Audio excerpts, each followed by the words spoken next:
Bonjour à tous, bienvenue sur notre premier webinaire compliment sur comment renforcer son immunité à l'aide de la micronutrition. Merci d'être présent, je vois qu'il y a déjà 26 connectés. Je serai en présence aujourd'hui de Jean-Pierre Mans. Comment allez-vous, Jean-Pierre? Mais je vais fort bien. Merci William de m'accueillir et merci de m'avoir invité à animer ce webinaire avec vous. Avec grand plaisir, curieux d'entendre ce que vous nous expliquerez sur l'immunité. Je vais attendre peut-être encore une petite minute avant de commencer. Je vois que là, on a déjà quasiment une petite trentaine de participants. On va sans doute avoir quelques retardataires, donc j'attends encore 1 ou 2 minutes avant de commencer ce webinaire. Parfait. Euh,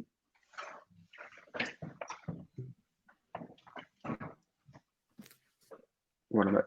On va commencer tout de suite. Donc, le webinaire d'aujourd'hui porte sur comment renforcer son immunité à l'aide de la micronutrition. Alors, au niveau de l'agenda, comment on va fonctionner? La première partie va durer une trentaine de minutes et sera présentée par Jean-Pierre Mans. Comment renforcer son immunité? Qu'est-ce que le système immunitaire? Quels sont les déficits immunitaires? Et comment protéger son système immunitaire à l'aide de la micronutrition? Ensuite, nous vous présenterons certains protocoles santé durant 15 minutes et on finira par un Q&A de 15 minutes. N'hésitez pas à poser vos questions déjà pendant tout ce webinaire. Nous avons une équipe de modérateurs qui sont là pour répondre à vos questions. Alors, comment ça fonctionne? Je ne sais pas si vous êtes tous familiers avec la plateforme Livestorm. Vous pouvez interagir super facilement. Vous pouvez chatter avec nous directement en ouvrant le chat. Vous pouvez poser vos questions. Quelqu'un vous y répondra très rapidement. Et vous pouvez même répondre ou lancer un sondage. Voilà. Donc, sans plus attendre, on va commencer. Je vous ai brièvement introduit au début. Donc, Jean-Pierre Mans, enseignant en nutrithérapie au CERDEN. Je vous laisse la parole. Merci beaucoup William. Bonjour à toutes, bonjour à tous. Ravi d'être avec vous sur ce temps de midi pour parler du système immunitaire et de la place et du rôle que la nutrition et la nutrithérapie ont à jouer par rapport au système immunitaire. Alors, le système immunitaire, c'est particulièrement pertinent d'en parler à cette époque-ci de l'année, parce qu'on le sait, traditionnellement, les mois d'automne et les mois d'hiver sont des mois au cours duquel le système immunitaire est particulièrement sollicité. C'est la période de l'année où bon nombre de personnes sont victimes de rhume, de la grippe saisonnière, de gastro-entérite, de problèmes d'otite et j'en passe et des meilleurs. Donc manifestement, ce système immunitaire semble particulièrement sollicité à cette période-ci de l'année. Donc c'est intéressant de parcourir ensemble comment fonctionne ce système immunitaire, quelles sont les éventuelles causes de ce qu'on va appeler une immunodéficience. Et plus important encore, c'est de comprendre les acteurs qui vont pouvoir nous soutenir pour faire en sorte que ce système immunitaire fonctionne pour un mieux. Il y a une deuxième très bonne raison pour laquelle aborder le système immunitaire là maintenant me semble tout à fait pertinent. Je n'ai pas besoin de vous rappeler que nous vivons dans une pandémie Covid-19 et que ce qui continue à me désoler par rapport à ce qui se fait, ce qui se dit, se communique dans le cadre de la Covid-19, c'est qu'on a beaucoup de communication au niveau des autorités de santé quant à l'importance des gestes barrières, quant à la distanciation sociale. Bravo, c'est important de le rappeler. C'est important aussi de rappeler l'importance de l'aération. Il n'y a que depuis quelques mois, c'est le professeur Nathan Plumec d'ailleurs qui a été un des premiers à expliquer l'importance, je dirais, d'avoir des pièces bien aérées. On voit maintenant l'impact que ça a au niveau des écoles, donc c'est important d'y tenir attention. Par contre, ce qui me désole, c'est qu'il n'y a pas un mot sur la nutrition et sur la nutrithérapie. Or, on sait que notre système immunitaire, c'est notre première ligne de défense par rapport à un agresseur comme celui du virus SARS-CoV-2 et que malheureusement, je n'entends pas les autorités de santé nous communiquer ce qui serait bon de faire au niveau de l'assiette, entre autres, pour avoir une immunité, je dirais, et un système immunitaire qui soit tout à fait au rendez-vous. Alors, par rapport à cette notion de système immunitaire, Mais le système immunitaire est en fait, je vais dire, composé de trois types d'immunité, puisque l'on entend souvent parler du système immunitaire inné, du système immunitaire acquis ou adaptatif, mais on oublie que la première barrière pour que ce système immunitaire puisse nous protéger, ce sont ce qu'on appelle les barrières physiques, au rang desquelles on va retrouver la peau. Le fait d'avoir une peau en bonne santé est synonyme d'un système immunitaire qui va fonctionner, d'avoir des muqueuses respiratoires en bonne santé. La salive, on oublie souvent qu'au niveau de la salive, nous allons produire un ensemble d'enzymes digestifs qui sont extrêmement importantes et qui peuvent nous permettre aussi de nous protéger contre des agresseurs. Et alors, il y a évidemment les deux grands défenseurs de ces barrières physiques que sont l'acidité de l'estomac et le mucus intestinal. Le mucus intestinal, j'y reviendrai un tout petit peu plus tard. Ensuite, si ces barrières physiques n'ont pas pu faire suffisamment obstacle, mais on va avoir une véritable première réponse du système immunitaire en tant que tel, qu'on appelle la réponse immunitaire innée.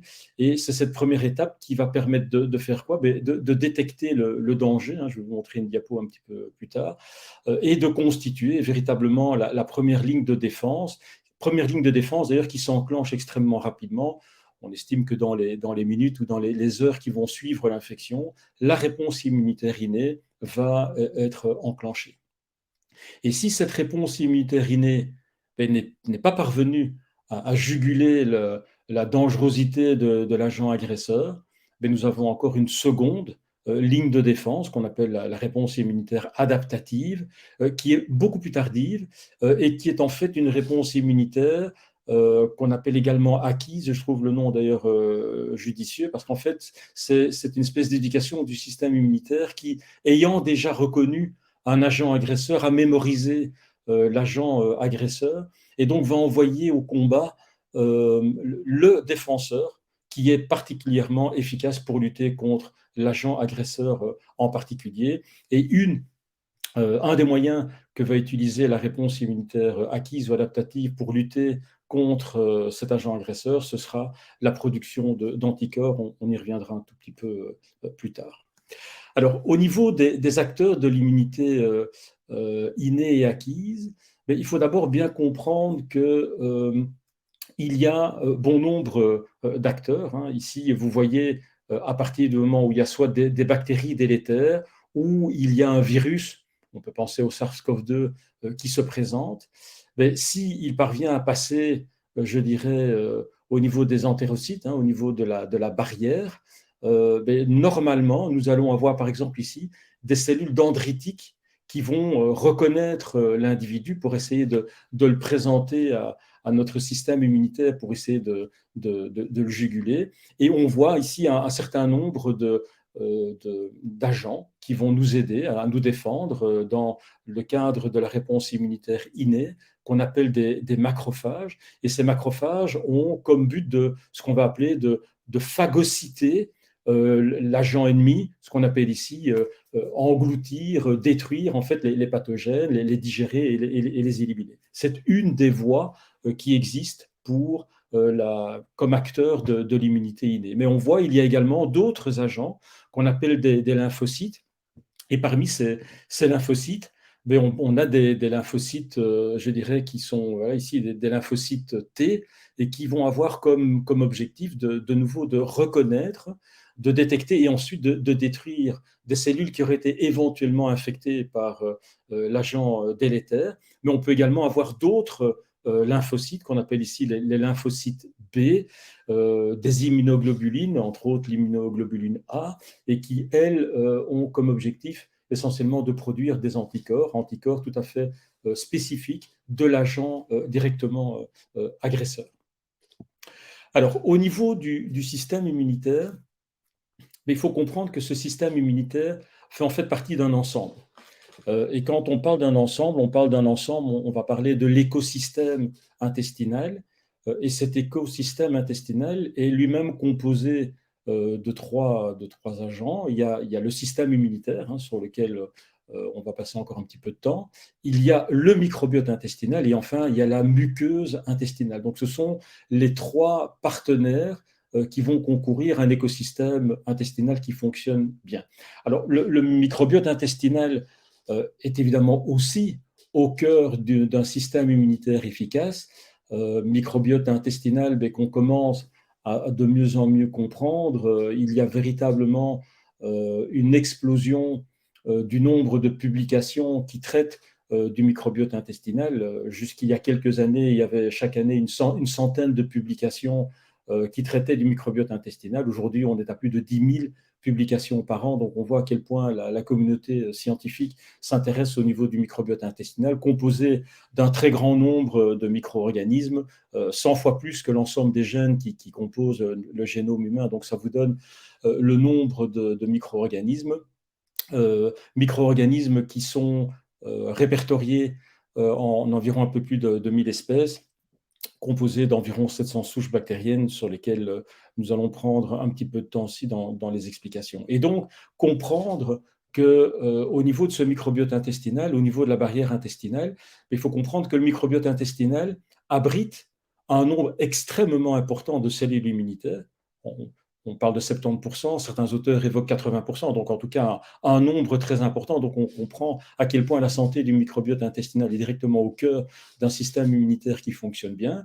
Mais pensez aussi que la barrière intestinale va agir de manière sélective au niveau de l'absorption des nutriments et finalement de n'accepter que des nutriments, qu'ils soient macronutriments ou micronutriments, qui vont également venir soutenir le système immunitaire. À côté de ça, tous ces micro-organismes qui colonisent le microbiote intestinal ont également des rôles importants. Ces bactéries ont des rôles importants, à la fois évidemment l'effet barrière pour empêcher l'intrusion de micro-organismes indésirables pour notre santé, un effet stimulant sur la production de cellules immunitaires intestinales, le renforcement de celles-ci et également la production de substances antimicrobiennes. Donc on voit à quel point je dirais le microbiote intestinal est important, et c'est pour ça qu'aujourd'hui, bon nombre d'ailleurs de laboratoires qui se sont spécialisés, de laboratoires d'analyse qui se sont spécialisés dans le domaine, proposent des analyses de plus en plus pointues sur les souches bactériennes qui colonisent notre microbiote intestinal, de façon à avoir ce qu'on va appeler un système en eubiose, donc un équilibre important, une diversité importante de souches microbiennes qui sont positives pour notre santé, et éviter d'avoir un envahissement de bactéries, de souches bactériennes qui seraient plutôt délétères pour notre santé.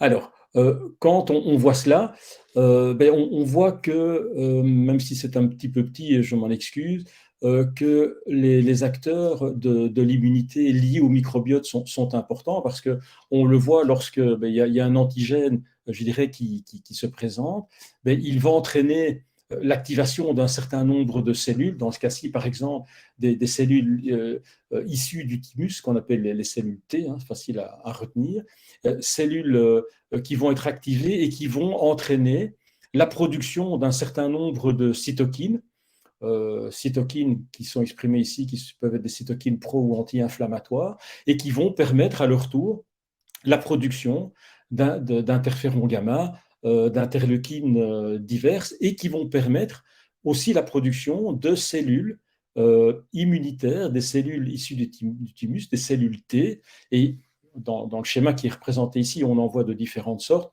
Les cellules T helper, TH, T helper 1, T. Il y a les TH17, T helper 17, qui ont un rôle d'ailleurs important sur le plan de la stimulation du système immunitaire, mais dont il faut veiller à ce qu'elles ne soient pas produites en trop grande quantité, sans quoi elles peuvent également avoir un rôle pro-inflammatoire. Un excès de production de TH17 peut être pro-inflammatoire et donc délétère pour la santé, d'où l'intérêt d'avoir ici un autre groupe de cellules T qu'on appelle des cellules T régulatrices. T régulatrices, vous voyez ici l'intérêt d'avoir un bon équilibre entre les Treg et les TH17 par exemple, parce que ces TH17 vont avoir aussi un rôle de tolérance au niveau du système immunitaire, éviter que le système immunitaire ne s'emballe. Ça peut provoquer un orage cytokinique, on en a beaucoup parlé dans les premières vagues de la Covid-19. Et donc, les T régulateurs vont être là pour justement s'arranger, pour équilibrer, faire en sorte que le système immunitaire soit en tolérance et accepte un certain nombre de choses, un certain nombre de bactéries. Alors, tout ceci, c'est évidemment expliqué de manière extrêmement brève. En 10 minutes, c'est difficile d'expliquer le détail du fonctionnement du système immunitaire, mais j'ai voulu évoquer les lymphocytes, j'ai voulu évoquer les macrophages, j'ai voulu évoquer les T helpers et les T régulatrices. Pourquoi? Parce qu'on le verra un peu plus tard dans la présentation, quand on va parler des agents qui vont venir soutenir, grâce à la micronutrition, le système immunitaire, mais on va voir qu'il y a un certain nombre de nutriments, de micronutriments, qui sont là pour faire en sorte que ces acteurs du système immunitaire soient au rendez-vous. C'est pour ça que j'ai voulu rappeler très brièvement le rôle de ces acteurs principaux. Alors, quand on parle de déficit immunitaire, il y a un certain nombre de causes qui peuvent venir affaiblir l'efficacité de notre système immunitaire. Il y a d'abord une fatigue, la fatigue chronique, et on sait que dans ces périodes-ci, beaucoup de patients qui consultent se plaignent d'une fatigue, d'un sentiment, d'un sommeil non récupérateur. La fatigue, une sous-activité mitochondriale peut venir affaiblir l'immunité.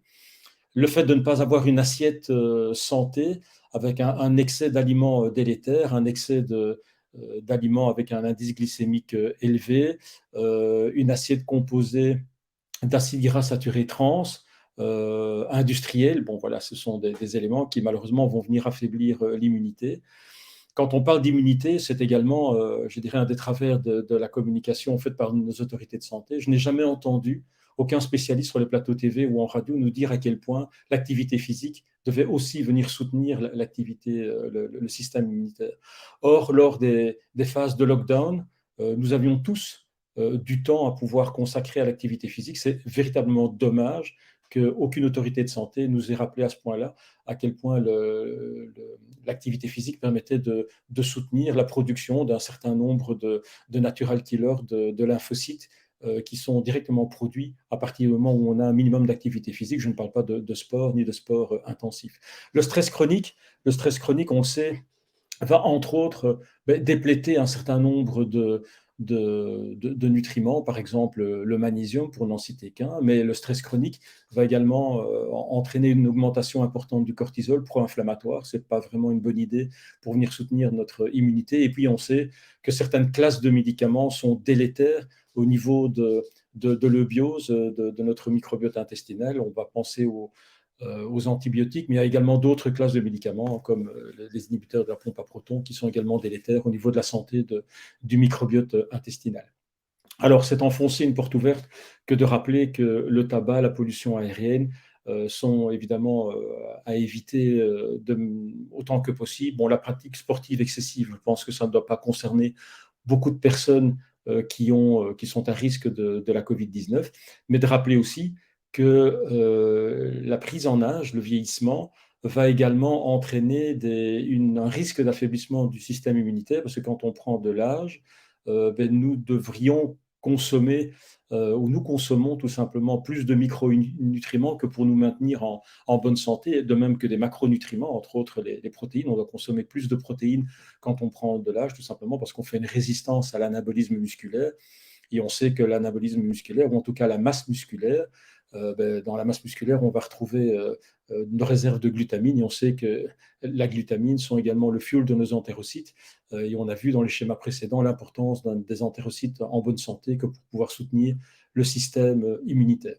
Et puis, les carences micronutritionnelles qui vont venir fragiliser le système immunitaire si on n'a pas dans l'assiette de la vitamine D, du zinc, du sélénium, d'autres vitamines dont nous allons parler dans un instant, forcément, le système immunitaire ne pourra absolument pas répondre présent. Et donc, c'est aussi important de bien l'avoir en tête. Les conséquences, mais vous voyez, c'est un peu la question de l'œuf et de la poule. On voyait tout à l'heure qu'une des causes d'un système immunitaire déficient, c'était la fatigue. Un système immunitaire qui est déficient peut entraîner une fatigue chronique. Donc, on voit à quel point l'un peut emballer l'autre. On peut avoir des problèmes de cicatrisation. Le retard de croissance, on ne va pas trop en parler dans ce cas-ci, puisqu'on est plus clairement dans le système immunitaire peut-être lié à des problèmes de virus, du SARS-CoV-2 en particulier. Mais les conséquences sont évidentes sur le plan d'une surinfection d'une augmentation des risques d'infection, qu'elles soient d'ordre respiratoire, qu'elles soient des infections bactériennes, qu'elles soient des infections sur le plan urinaire, peu importe, c'est l'augmentation du risque d'infection tout simplement. Mais un système immunitaire qui devient véritablement, je dirais, hors norme, vraiment hypo-efficace, peut faire également le lit du développement à terme de maladies auto-immunes comme la maladie de Crohn, la polyarthrite rhumatoïde, le psoriasis. Voilà, ce sont des maladies qui sont vraiment fort invalidantes et pour lesquelles le système immunitaire, manifestement, à un moment donné, n'a pas répondu présent puisqu'il y a une non-reconnaissance du soi et on attaque finalement son propre système immunitaire. Alors venons-en maintenant en termes de protection du système immunitaire. Bon, finalement, qu'est-ce que l'on peut faire si l'on veut soutenir au mieux notre système immunitaire? Mais vous voyez ici, dans cette première diapo, on parle de vitamine D, de vitamine A, de vitamine C. D'abord, je voudrais quand même rappeler un certain nombre de choses. Aujourd'hui, pour les personnes qui sont non supplémentées en vitamine D, sous nos latitudes, c'est pratiquement 100% de la population qui n'aura pas ses apports en vitamine D et qui risque de mettre à mal son statut en vitamine D. Ça concerne pratiquement l'ensemble de la population. La vitamine C, les dernières études, quand elles ont été publiées, encore la fameuse étude Suvimax qui remonte maintenant à près de 10 ans, mais déjà à l'époque, on se rendait compte que près de 50% de la population n'avait pas ces apports journaliers recommandés en termes de vitamine C. Donc rien que ça déjà doit nous faire penser que probablement on est un petit peu à risque de déficience. Mais ce qui est encore plus interloquant, c'est que lorsqu'on regarde la contenance, par exemple, en vitamine A dans les fruits, dans les pommes, par exemple, mais qu'on regarde la contenance en vitamine A des pommes en 1950 et en 2016, il y a une diminution d'un facteur 100 de la contenance en vitamine A dans une pomme. Si on regarde les oranges et qu'on regarde un petit peu ce qui se passe au niveau de la contenance en vitamine C, on a une diminution au cours des 50-60 dernières années d'un facteur de 21. Il y a 21 fois moins de vitamine C dans les fruits, 100%, un facteur de 100 pardon, en moins de vitamine A dans les fruits. Donc on se rend compte que même si on a une assiette qui est relativement de qualité, attention, malheureusement, nos sols se sont appauvris. Il en va des vitamines comme il en va par exemple du magnésium. Alors au niveau de la vitamine D, la vitamine D est importante. La vitamine D, on le voit, et c'est pour ça que je voulais tout à l'heure rapidement rappeler l'importance des acteurs du système immunitaire, parce qu'on voit que la vitamine D va favoriser les lymphocytes, T régulateurs, TH2, va favoriser la phagocytose, va inhiber vous voyez l'excès de production de DTL-PER17, dont je vous disais tout à l'heure, qui sont intéressants au niveau du soutien du système immunitaire, mais en production trop importante peuvent être pro-inflammatoires. Donc on voit que la vitamine D va jouer là son rôle de pro-hormone régulatrice en fait de l'expression d'un certain nombre de lymphocytes. Alors cette vitamine D, on peut imaginer la trouver dans l'huile de foie de morue. Alors, je pense que c'est plus très populaire aujourd'hui de consommer l'huile de foie de morue. Faire attention aussi que le foie des animaux, en fonction de la manière dont sont nourris les animaux, peuvent être extrêmement toxiques, puisqu'on sait que le foie est une des centrales, je dirais, de triage de tous les éléments qui sont éventuellement délétères pour notre santé. Et donc, si ce foie a accumulé des toxines, malheureusement, on va accumuler des toxines aussi en prenant l'huile de foie de morue. Donc, faire attention à l'origine de l'animal. On peut consommer des abats, mais je pense que ça va être compliqué de consommer tous les jours des abats pour avoir notre vitamine D. On peut imaginer les œufs, de préférence oméga 3 d'ailleurs, et les petits poissons gras, sardines, maquereaux, harengs. Il n'en demeure pas moins que si on veut avoir des apports qui soient suffisants, basés sur une biologie. En fonction du statut en vitamine D, on devra consommer 1000, 2000, 3000, 4000, voire plus de vitamine D tous les jours. Et on sait aussi qu'il est aujourd'hui largement recommandé, parce que publié, l'importance d'une prise journalière plutôt que des doses massives de vitamine D une fois par mois, par exemple, avec 50 000 unités internationales. C'est beaucoup moins bien absorbé et c'est d'ailleurs délétère sur le plan hépatique. Donc il est préférable de recourir à une consommation de vitamine D. Si cette vitamine D, je dirais, est associée, je dirais, à un macérat huileux, comme par exemple de l'huile d'olive, comme la vitamine D est une vitamine liposoluble, elle sera d'autant mieux absorbée par l'organisme. Donc, c'est intéressant de l'imaginer sous cette forme-là. Donc on voit le rôle de la vitamine D. La vitamine A, mais vous voyez, a des rôles en partie identiques à la vitamine D, qu'on peut trouver aussi un peu également dans l'huile de foie de morue, dans certains fruits, qu'on peut retrouver dans des légumes, comme les légumes colorés, comme la carotte, riche en bêta-carotène. Et c'est pour ça que dans la supplémentation, on va plutôt proposer les précurseurs de la vitamine A, comme le bêta-carotène, qui est un précurseur très, très important et très efficace de la vitamine A. J'en profite d'ailleurs pour rappeler que la vitamine A travaille en symbiose avec la vitamine D. Si vous avez des patients dont le statut en vitamine D remonte difficilement, malgré des doses relativement importantes de vitamine D, posez-vous la question du statut en vitamine A de votre patient. Si son statut en vitamine D est trop bas, il suffit de lui donner du bêta-carotène pendant quelques temps, de faire remonter son statut en vitamine A, et vous allez voir qu'à dose identique de vitamine D, vous allez faire remonter le statut en vitamine D de votre patient. La vitamine C, vous voyez, va également jouer sur d'autres acteurs de l'immunité, les macrophages, les natural killers. Donc, je dirais la vitamine C est intéressante parce qu'elle va permettre le renouvellement et l'activité des globules blancs. Donc, c'est évidemment important. Elle va également permettre d'augmenter la synthèse de l'interféron, qui est un des mécanismes d'alerte importants du système immunitaire. Donc, voilà, donc la vitamine C a tout à fait son rôle à jouer, qu'on va trouver non seulement dans les fruits, mais on va le retrouver également dans le chou, on l'oublie souvent, le persil est très riche en vitamine C.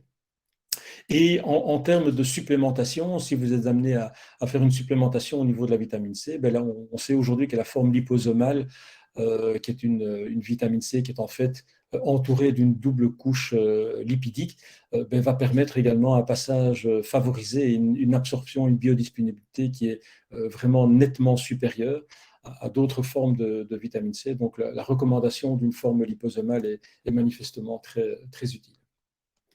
D'autres éléments qui sont importants, la vitamine E qui va jouer sur la prolifération des cellules T, dont on a vu qu'elles sont importantes, va stimuler une interleukine anti-inflammatoire, va stimuler l'activité de cellules qu'on appelle des natural killers. Donc ce sont des cellules qui sont faites vraiment directement pour annihiler, tuer des agresseurs extérieurs. Donc c'est particulièrement important de penser à la vitamine E, qui est un antioxydant très important, qu'on retrouve, je dirais, pas mal dans le règne végétal aussi, dans les légumes à feuilles, les légumes foncés, vert foncé, qu'on peut retrouver dans les avocats, dans les œufs oméga 3, dans les céréales.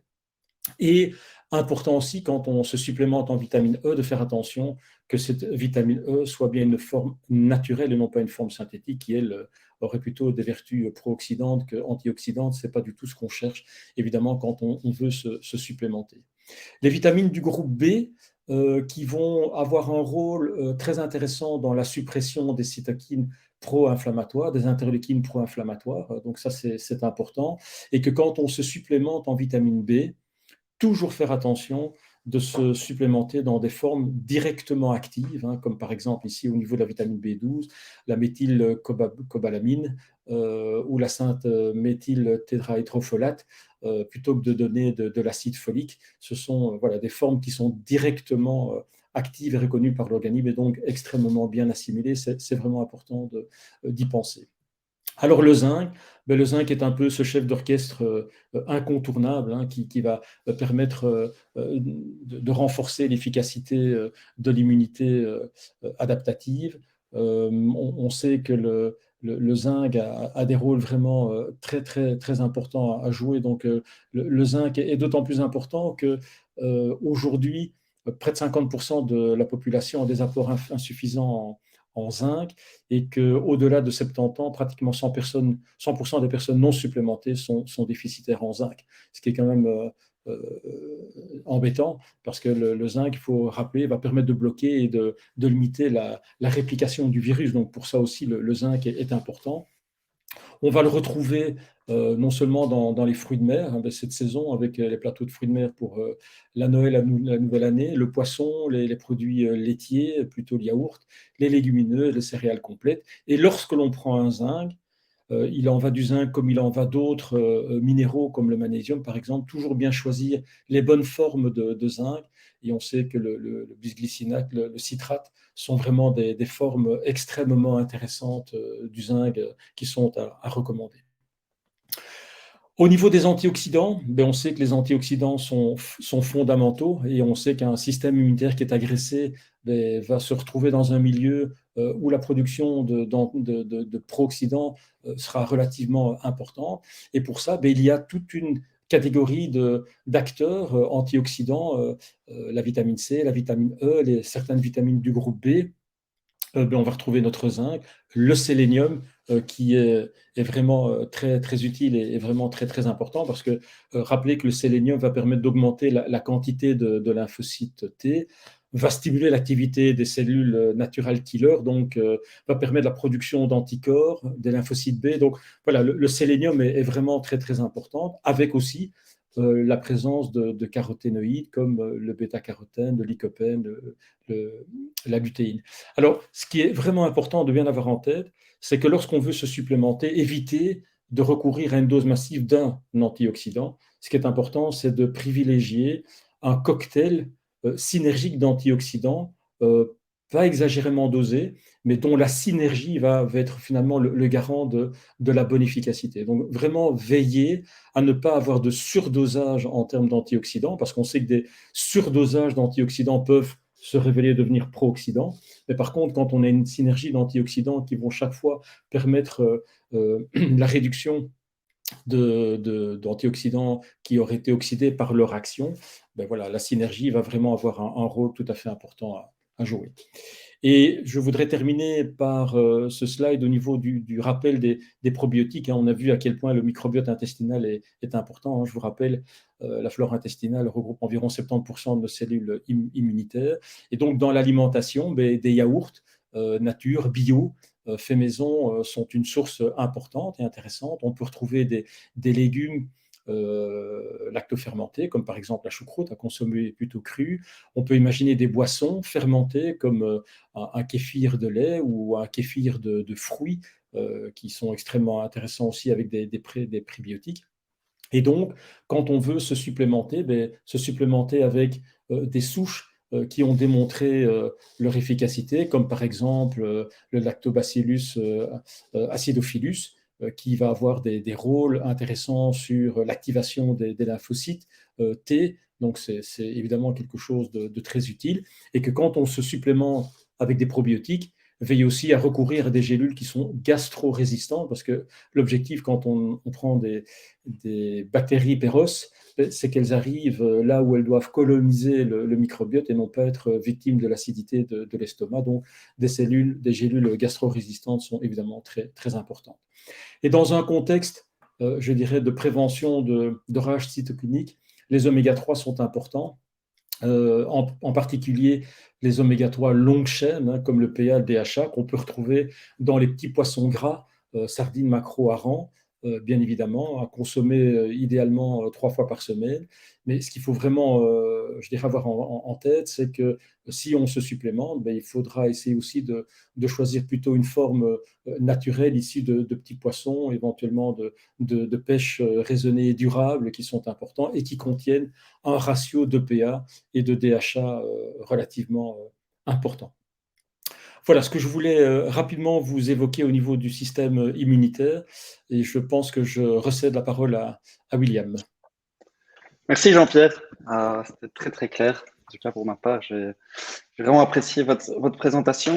J'ai vu qu'il y avait quelques questions dans le chat. On y répondra dans 10 minutes. En attendant, je vais rapidement me présenter. Donc moi, je suis William Detry, je suis le fondateur de Compliments. La mission de la boîte est de faciliter l'accès aux compléments alimentaires de qualité. Et en travaillant en fait avec des thérapeutes comme Jean-Pierre, on s'est rendu compte d'un problème récurrent, c'était que 80% des patients de thérapeutes n'allaient pas au bout de leur traitement thérapeutique. On a essayé d'identifier les causes de ce problème.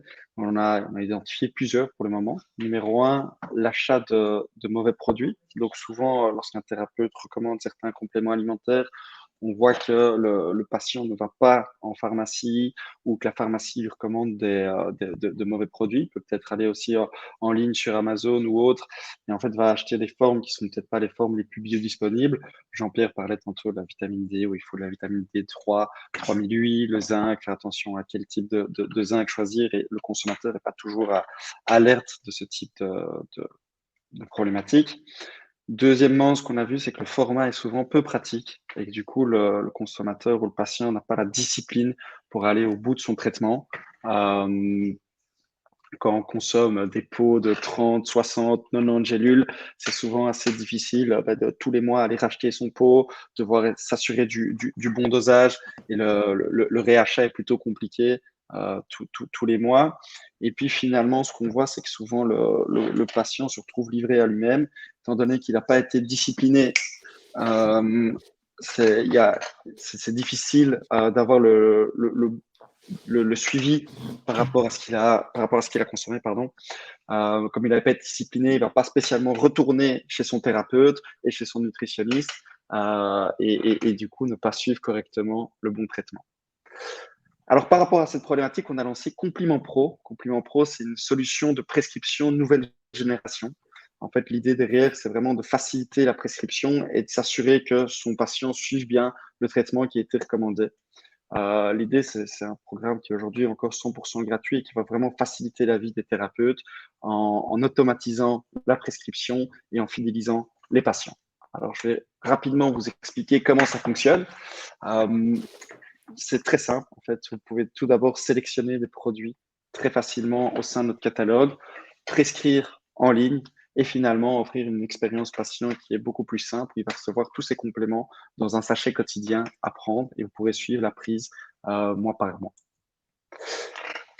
Concrètement, comment c'est? Vous arrivez sur notre plateforme, vous avez accès à un large choix de produits. Il y a plus de 30 compléments alimentaires aujourd'hui dans notre catalogue. Il vous suffit de choisir les produits adaptés, de sélectionner la prise. Est-ce que je recommande ces produits le matin, le midi ou le soir? J'ai vu tout à l'heure qu'il y avait une petite question par rapport à la vitamine D. Est-ce qu'il faut la prendre le matin ou le soir? Jean-Pierre répondra tantôt, mais vous pouvez vraiment choisir à quel moment la prescrire. Vous pouvez également rajouter des notes s'il faut prendre un complément à jeun le matin ou autre. Et vous avez accès en fait à toutes des formations sur chaque produit et à des fiches détaillées pour comprendre exactement dans quel cadre les prescrire. Ensuite, l'idée ce sera de sélectionner une durée de traitement. Vous pouvez recommander 1, 2, 3 mois la cure recommandée. Si on est dans la cure immunité dans ce cadre-ci, je pense que la vitamine D, la vitamine C ou le zinc sont des compléments à prendre annuellement. Vous pouvez également recommander des protocoles. Alors, un protocole, comment on le définit dans notre plateforme Compliment Pro? C'est une présélection de produits par rapport à une certaine pathologie. Prenons l'exemple de Jean-Pierre aujourd'hui. Il a dit que pour l'immunité, il faut faire attention à certains nutriments, vitamine D, vitamine A, zinc, vitamine B, oméga 3. Vous pouvez sélectionner le protocole de Jean-Pierre Mans par rapport à l'immunité et tous les produits apparaîtront directement. Et la grosse facilité, c'est qu'une fois que vous avez sélectionné ces produits, vous l'envoyez directement à votre prescription par email et par SMS à votre patient qui n'a plus qu'à la commander et vous êtes en pleine maîtrise. Et le patient, qu'est-ce qu'il va recevoir? Il aura une expérience en fait qui sera facilitée. Il va recevoir une box mensuelle avec 30 sachets. Dans chaque sachet, il y aura l'ensemble des compléments qui ont été recommandés. Pourquoi on a fait ça? On a fait ça vraiment pour qu'il y ait une meilleure expérience consommateur, qui ait plus de compliance thérapeutique. Et il aura en fait plusieurs sachets, des sachets à prendre le matin, le midi ou le soir, dépendant de la cure qui aura été recommandée. Vous pouvez potentiellement aussi prescrire un renouvellement automatique où tous les mois la cure se renouvellera et arrivera chez votre patient. Et le patient recevra également un carnet de route dans lequel il aura tous les conseils du thérapeute ou du prescripteur par rapport à... voilà, il y aura tous les conseils. Le gros plus pour les thérapeutes, et ça a été fortement demandé chez nous, c'est la possibilité d'avoir un suivi patient. Vous pourrez exactement savoir si ce qui a été prescrit a été commandé par votre patient. Et la deuxième chose, c'est que si vous recommandez par exemple un traitement de 2 mois, au bout des 2 mois, vous serez notifié en disant, si on prend mon cas, attention, William Detry est arrivé au bout de sa cure, il serait peut-être temps de se revoir.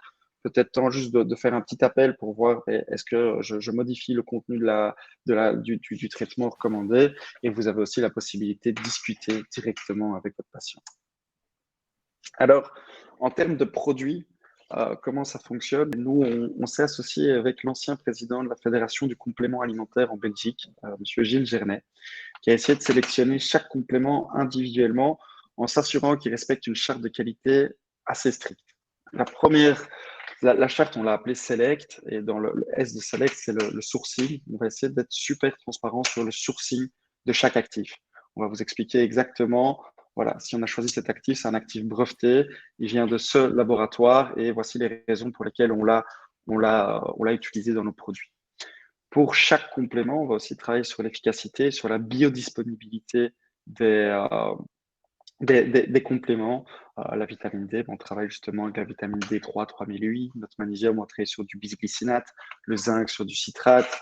On va vraiment essayer de trouver pour chaque nutriment la forme la plus biodisponible et une forme qui va en fait avoir un impact directement sur le patient.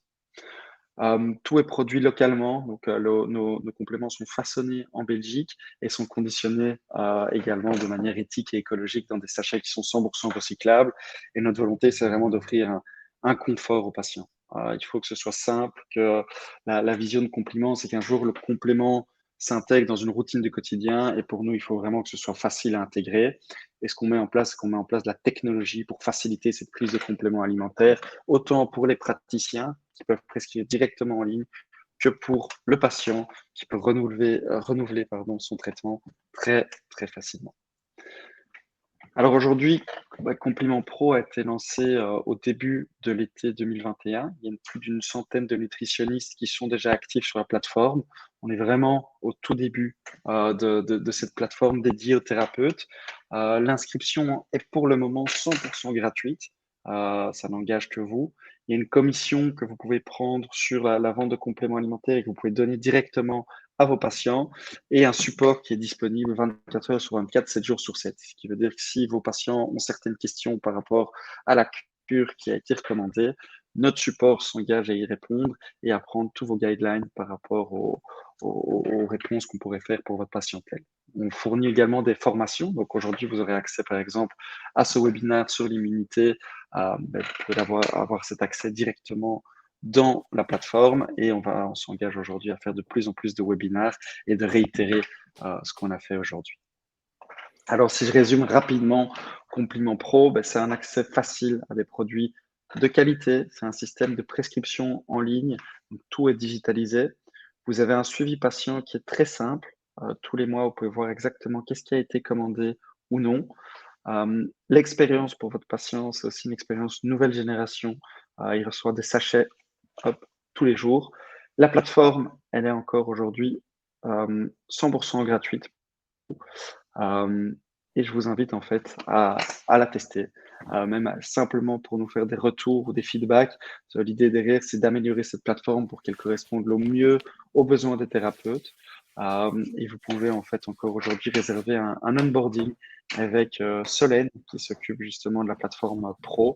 Je vais vous envoyer le lien directement dans le chat ici pour pouvoir réserver cet onboarding.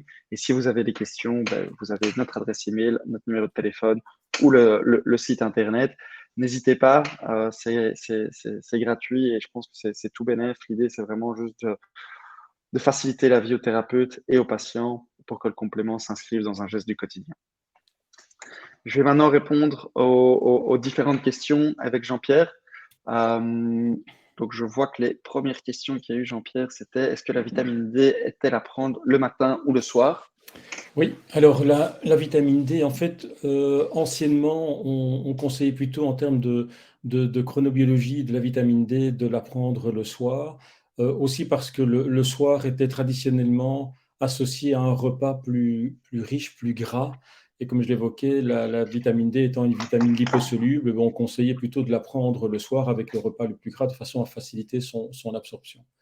Bon, aujourd'hui, au niveau de la vitamine D3, la majorité aujourd'hui des labos qui proposent des solutions tentent de veiller à adjoindre à la vitamine D3 je l'évoquais, de l'huile d'olive par exemple, de façon à faciliter son absorption. Ce qui veut donc dire que si en termes de compliance, il est plus facile pour votre patient de le prendre le matin, ben, il n'y a pas de souci. À partir du moment où la vitamine D3 est prise concomitamment et contient concomitamment dans sa gélule ou dans sa capsule un macérat huileux, ben, l'absorption se fera très bien. Il est clair qu'en termes d'efficacité, il vaut mieux privilégier une prise le matin plutôt qu'un oubli le soir sous le couvert de dire on veut optimiser l'absorption de la vitamine D3. Donc à partir du moment où la vitamine D3 est prise avec un macérat huileux, vous la prenez un petit peu quand vous voulez.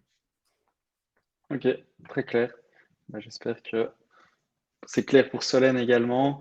Je vois que Inès pose la question, est-ce que les apports alimentaires en vitamine C peuvent-ils être suffisants en hiver? Mais là, c'est-à-dire que les apports aujourd'hui, qui sont d'ailleurs très différents de pays à pays, hein, les AJR aujourd'hui sont de l'ordre de 80 mg en Belgique. Bon, très honnêtement, je pense que ce n'est pas suffisant. Il faut monter plus haut en termes d'apport, je dirais en vitamine C en particulier. Donc, moi, je suis beaucoup plus en faveur, en période d'hiver, de monter au moins 200 mg de vitamine C par jour. L'important aussi, au niveau de la vitamine C, c'est que nous produisons beaucoup plus de molécules radicalaires et de pro-oxydants, je dirais, en hiver, tout simplement parce que d'abord, on s'aère moins, on bouge moins, on est beaucoup plus confronté à des phénomènes de pollution, et on sait que la pollution ben, amène la production de radicaux libres. Donc, les besoins, si vous voulez, en antioxydants sont tout simplement décuplés en automne et en hiver, d'où l'importance d'avoir de bons apports, mais pas que en vitamine C, hein. J'insiste vraiment sur la recherche d'un cocktail d'antioxydants qui vont reprendre de la vitamine C, qui vont reprendre de la vitamine D, qui vont reprendre certaines vitamines du groupe B, qui vont reprendre du sélénium, qui vont reprendre de la lutéine, de la zeaxanthine, etc. Donc c'est vraiment le cocktail auquel il faut penser plutôt que des doses hyper massives d'un gramme ou 2 grammes de vitamine C. Personnellement, je ne suis pas du tout en faveur de ces grosses doses. Ok, super, merci. Je reprends la question de Aurélie qui nous dit que vu la variété des sources de zinc et les assiettes qui ont tendance à être trop remplies, elle est surprise de la carence en zinc. Est-ce qu'il y a des facteurs limitant son absorption ou est-ce qu'il est en quantité trop faible dans notre alimentation? C'est en fait ça, c'est effectivement les sources alimentaires de zinc, bon, on les a parcourus rapidement tout à l'heure, elles existent, elles peuvent faire partie d'un quotidien d'une assiette santé. Le problème, c'est la contenance, je dirais, en zinc, élément dans l'alimentation, qui fait que ben, malheureusement, on sait qu'aujourd'hui, il faut minimum 10, 15, 20 milligrammes de zinc bien absorbable pour qu'il y ait une certaine efficacité.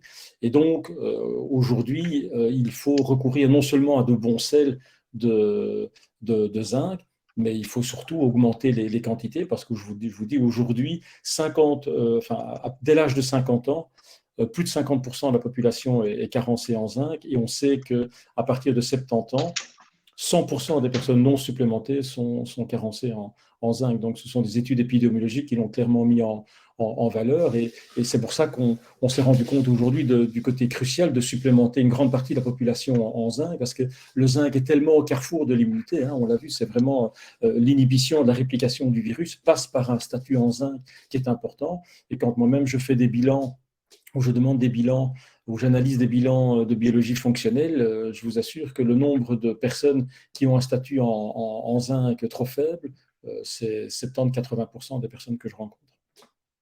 Ok. Je rebondis là-dessus. C'est une petite question personnelle. Quand vous dites que sur base des études épidémiologiques, on voit que le zinc et la vitamine D sont dans les carences les plus courantes. D'après vous, quelles sont les autres carences les plus courantes dans la population sur lesquelles il faut vraiment absolument supplémenter?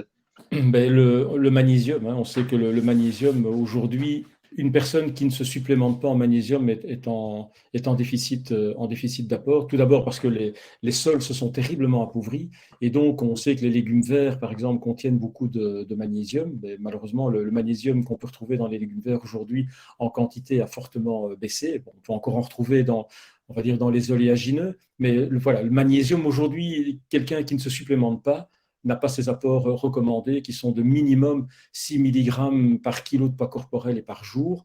Donc, pour une femme de 60 kg, on est à 360 mg. Pour un homme de 70 kg, on est à 420 mg de magnésium élément par jour. On estime qu'une assiette de qualité qui comprendrait 2000 calories par jour vont apporter, bon an, mal an, 200-250 mg de magnésium élément. Donc, ça veut dire que pour la femme, il va en manquer une centaine, et pour un homme, il va en manquer entre 150 et 170 mg.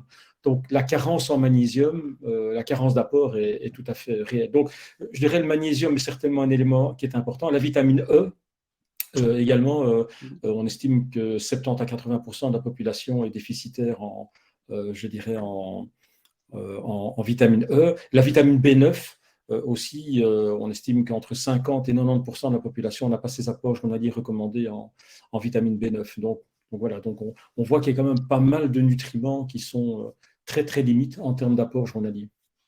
Ok. Alors là, on a la question de Dalila qui nous demande s'il y a des risques de surdosage, notamment en vitamine A, D, E chez la femme enceinte. Alors en vitamine D, non. Il n'y a aucun risque de surdosage en vitamine D.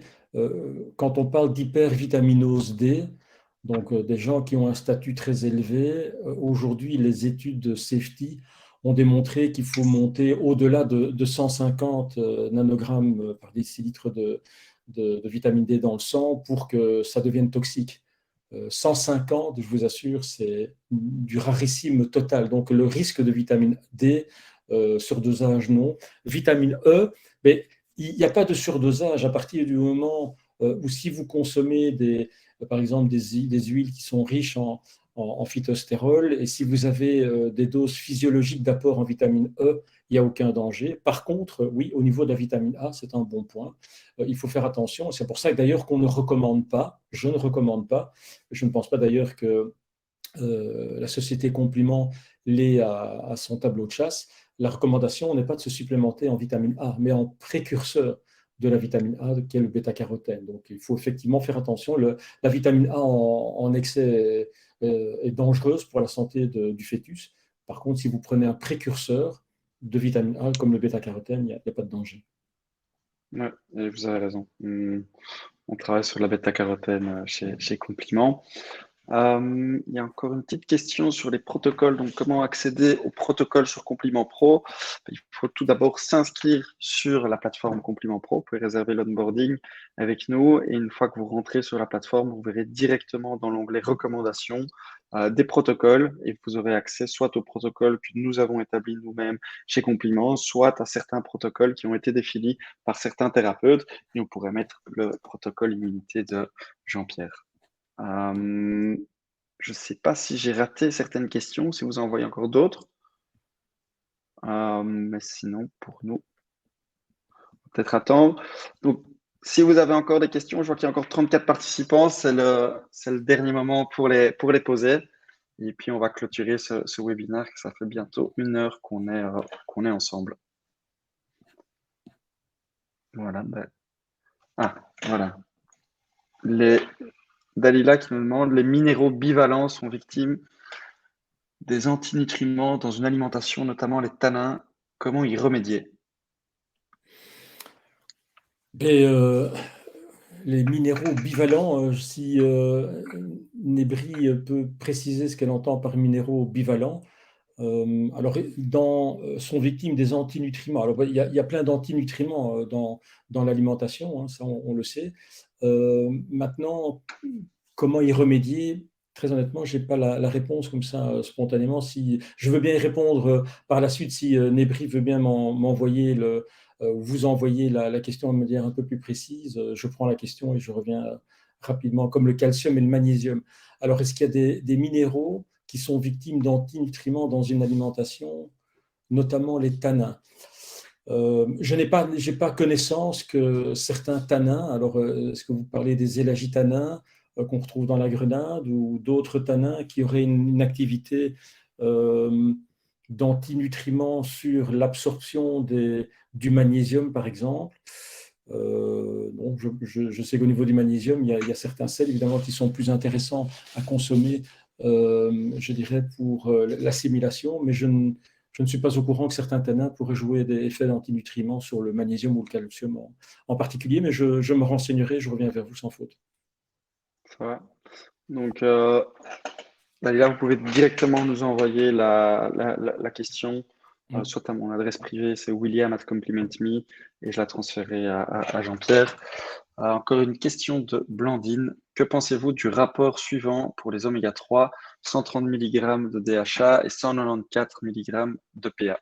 Alors, en termes de balance, j'ai pas de souci en termes de répartition EPA-DHA. Par contre, la quantité totale, je dirais, d'oméga 3 long chain qu'on retrouve dans ce rapport-ci, où on est un petit peu en dessous de 330 mg, alors, dans le cadre de nouveau du soutien du système immunitaire, très honnêtement, les recommandations vont plutôt vers 750 mg EPA-DHA ensemble, voire plus. Donc, dans ce contexte-ci, en termes d'équilibre, c'est pas mal. En termes de quantité absolue, c'est un peu pauvre. Donc, j'aurais tendance à dire qu'il faudrait pratiquement multiplier minimum par 2, voire par 3, les apports d'EPA-DHA pour avoir réellement une action anti-inflammatoire visant à limiter le risque de cet orage cytokinique qui a été fortement documenté dans le cadre de la COVID-19. Ok, très clair.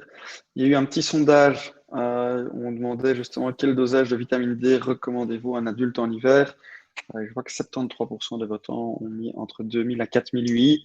De mémoire, dans la présentation, vous avez mis 3000 UI, non, Jean-Pierre? Oui, alors la réponse est très bonne parce que, comme je l'évoquais, on a peu de risques de le faire un petit peu à l'aveugle. Personnellement, je préfère quand même un bilan de façon à savoir où on se situe, parce que si on démarre l'automne avec un statut à 25, on sait que le statut où la vitamine D va jouer son rôle de pro-hormone ne va pas être à 30 nanogrammes, mais va être bien au-delà de 50, voire 60, voire encore un petit peu plus. Si vous démarrez l'automne à 20-25, avant d'arriver à 50-60, il faudrait déjà y aller. Et là, avec 1000 ou 2000 unités internationales, voire même 3000, ça peut être un peu peu. Donc là, je serais plutôt d'avis à monter à 3-4 000, voire même 6 000 unités internationales pendant un mois, de façon à, au plus rapidement possible, remonter le statut en vitamine D et puis de le stabiliser avec 2-3 000 unités internationales tous les jours. Ok.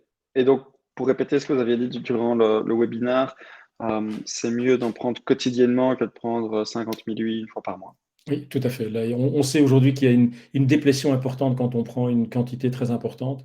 Et donc, il est aujourd'hui, en termes d'efficacité, largement recommandé de recourir à des doses quotidiennes. Alors, il est clair que si on se retrouve à un moment donné avec un patient qui a un statut en vitamine D à 10, voire en dessous, bon, je dirais que de prendre des doses importantes de vitamine D pendant quelques jours, voire même pendant 2 semaines, de nouveau, il n'y a pas de risque de monter à 10 ou 15 000 unités tous les jours. Mais c'est important de remonter le plus rapidement le statut en vitamine D de ce patient, si on veut que la vitamine D puisse jouer ce rôle d'acteur dans le soutien d'une immunité efficace. Super.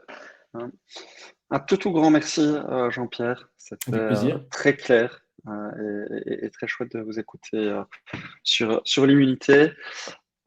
Pour les intervenants, on va vous envoyer le replay par email et on vous enverra également tous les slides qui viennent d'être présentés par Jean-Pierre.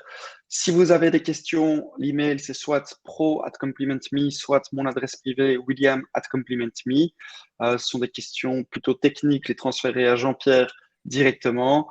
Et sinon, encore une fois, un grand merci, une belle après-midi à tout le monde et on vous invitera prochainement à notre prochain webinaire chez Compliment.